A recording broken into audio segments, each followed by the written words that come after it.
Hi, I'm Nat. I'm one of the writers of the Reaper community guide for the Hunger section in particular, and I've been maining Hunger Reaper since she was released in NAEU.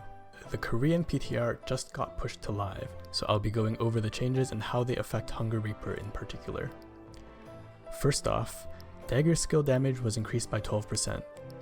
These are the green skills that we have, such as Spinning Dagger and Death Side. This is relevant now since with Nightmare moving to our identity, we have a free skill slot that we will most likely be using on a green skill. Chaos Gauge acquisition increased by 16.6%.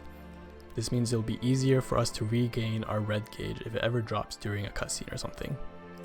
The Darkness Gauge and Chaos Gauge acquisition increased by an additional 16%. This is mostly for Lunar, but again, it will help us regain our gauge if we ever lose it. The Poison Bleeding tripod got changed, so currently in our live game, if you take a Corrosion tripod on one green skill and a Bleed tripod on another, they will overwrite each other, so you can't have both on the boss at the same time. This was changed in this update, and the Bleed tripod itself was also updated to make it so that when the boss has 10 bleed stacks on it, it will take additional damage. This is currently theorized to deal about 2% of our total DPS, so it is a little bit significant. Vortex now goes 1 meter further and is reduced to 1 hit. This means that we don't need to worry about the lack of synergy applying on the first tap, and it also makes our rotations faster and smoother. Spirit Catch goes farther and has a lot of tripod changes, but overall I don't think it'll be used. We already have an excess of mobility skills, and I personally don't think we need more. The part that makes it weak is that it's a slow bleed stacker. Right now, it'll only stack 3 stacks of poison on an 8-second cooldown, which is about 0.375 stacks per second if you're using it off cooldown. This is compared to the next skill, Spinning Dagger. It had some quality life changes with its animation, and is now a premier bleed stacker.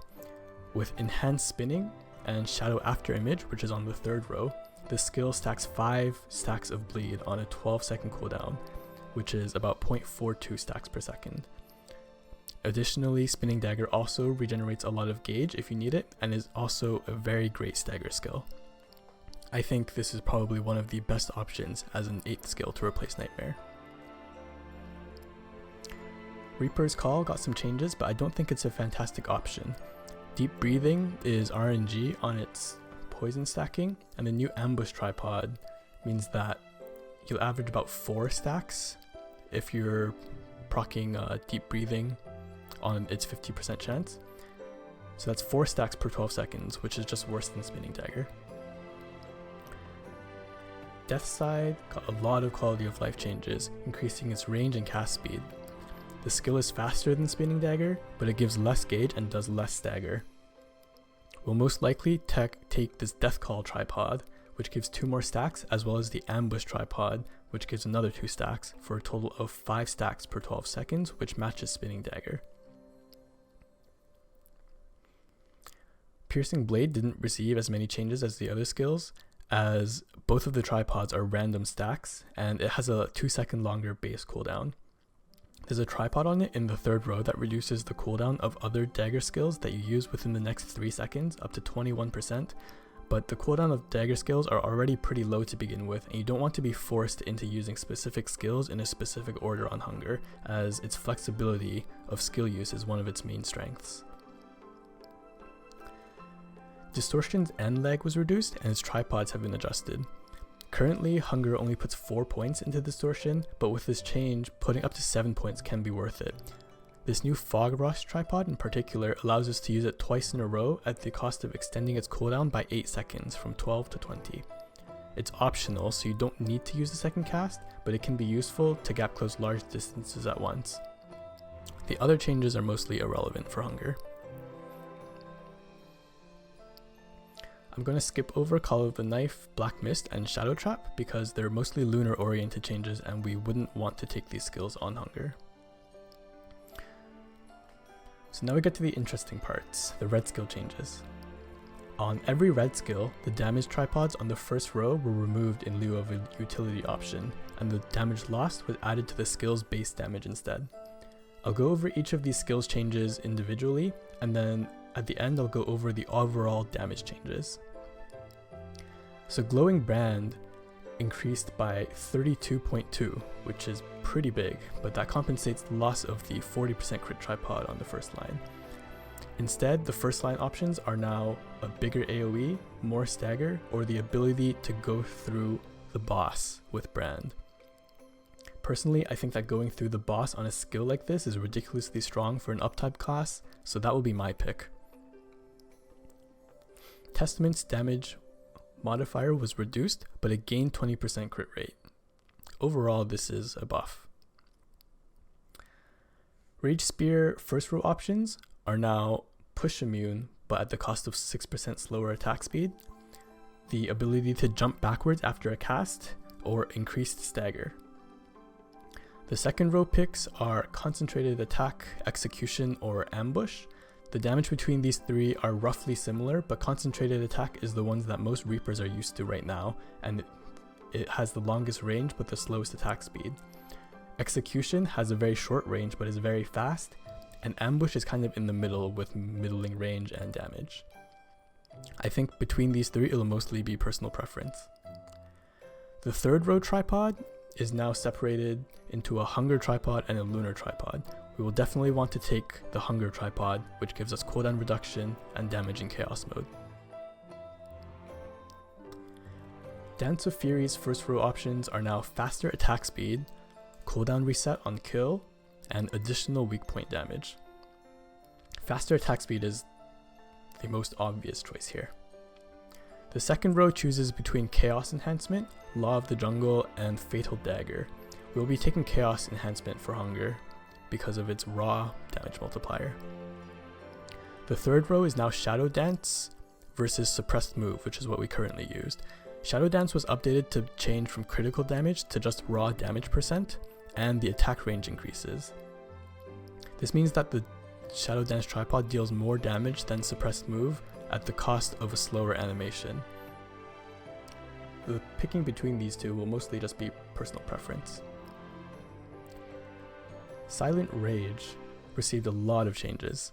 The cooldown was increased by 3 seconds, but the Quick Prep tripod was also increased by 6 seconds, so if we take the Quick Prep tripod, it's the same as what we have right now. The base skill no longer jumps backwards by 3 meters, which makes it a lot more usable, as if the Sharp Fall tripod that we currently have was just baked into the skill entirely. The first row options that we have now are +1 weak point, increased AoE, and +3 meters of range. +1 weak point is probably the way to go, although the additional range could be useful for increasing your mobility. The second row options are Quick Prep, Propulsion, and Shadow After Image, which is mostly the same as the current Shadow After Image, but without jumping backwards first.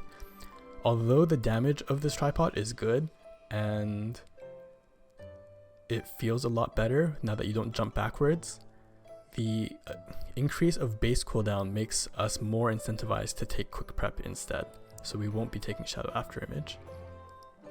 Lastly, Ground Smash got its damage modifier slightly reduced, but its critical rate increased by 20%. Overall, Silent Rage received a pretty significant buff, and we can see that if we turn our attention to the spreadsheet.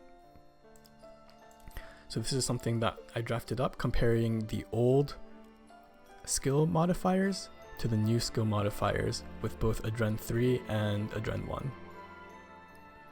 So if you scroll down here, you can see that for Adren 3, Rage Spear increased by roughly 12%, Brand by roughly 3.5%, Dance of Fury 2.5%, and Silent Rage by a whopping 16.7%, for an overall increase of roughly 8% compared to what we have right now. However, currently one big issue with running Adrenaline 3 is that our brand overcaps on crit rate, which loses damage. So let's say we have a 5% precise bracelet. This means that our brand is overcapping by 12% now instead of just 7. And you can see that's reflected here in our brand's damage being increased by nearly 7% now compared to 3.5 before. So if you have a precise bracelet and you're running Adren 3 right now, you'll receive a bigger damage increase on Brand compared to without. For the Adrenaline 1 players with Curse Doll 3, we see that Brand actually loses damage. This is because the appeal of Adren 1 used to be that our Brand doesn't overcap anymore, so now that it's calculated like any other skill, it loses a lot of its benefits. However, the other skills still gain a lot of damage, and overall the build is still roughly the same, about 7% stronger than what we currently have. Now don't take this as Adren 3 is strictly better than Adren 1 now, because Elixirs are coming up soon and they will shake things up. I won't really go into depth about these, but generally what you can take from these is that if you play Adren 3, you want the multiplicative crit damage elixir, while if you play Adren 1, you probably want the crit rate elixir. These two can really never go wrong unless you're in a extreme outlier situation, such as having a 5% crit bracelet with 2 crit sins in your party, in which case Adren 1 with the multiplicative crit damage elixir will be the best. But overall, the differences between them are not very significant, so I wouldn't feel pressured to rebuild if you already invested in an Adrenaline 1 setup. So as a takeaway from this, you can just take it that we gained around 7 to 8% damage from the buffs to our red skills. Now back to the patch notes. Cadenza now fills both gauges, which means if we start a fight with this, we can immediately start DPSing. This makes it more important to pre-stack Adrenaline before the fight and allows our opening burst to come out faster.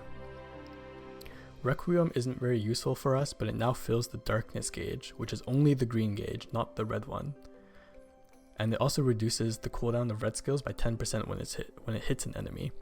This is mostly for Lunar now, and we don't really have any reason to take this on Hunger, unless you really need like the weak point or the precise dash hitbox or something, I don't know. Now the juicy change is our Nightmare. Nightmare is now our identity skill, defaulted to our X button. The dagger itself is larger, flies faster, reactivates quicker and more smoothly, and when we are in chaos mode, it stacks our bleed. This overall change is massive because combined with our other changes such as Brand going through bosses and Vortex applying synergy, we have fewer reasons to use Nightmare off cooldown, which means we can now just save it for counters without really losing anything. This is a fantastic change and I think it will be well received by any Reaper player. Persona is not really relevant for us, so we'll skip that. Our Chaos buff now lasts 15 seconds, up from 9, which makes it easier to upkeep with Distortion during downtime, and it might even stay through shorter cutscenes. Additionally, the cooldown of Nightmare will be reduced by 40% for Hunger players, which makes it about 7 seconds. Finally, the Hunger engraving itself was adjusted so that it gives us 5% less AP, but 8% crit rate at level 3. Overall, this is a buff as seen on this spreadsheet. So that was a lot of changes, so what's the TLDR?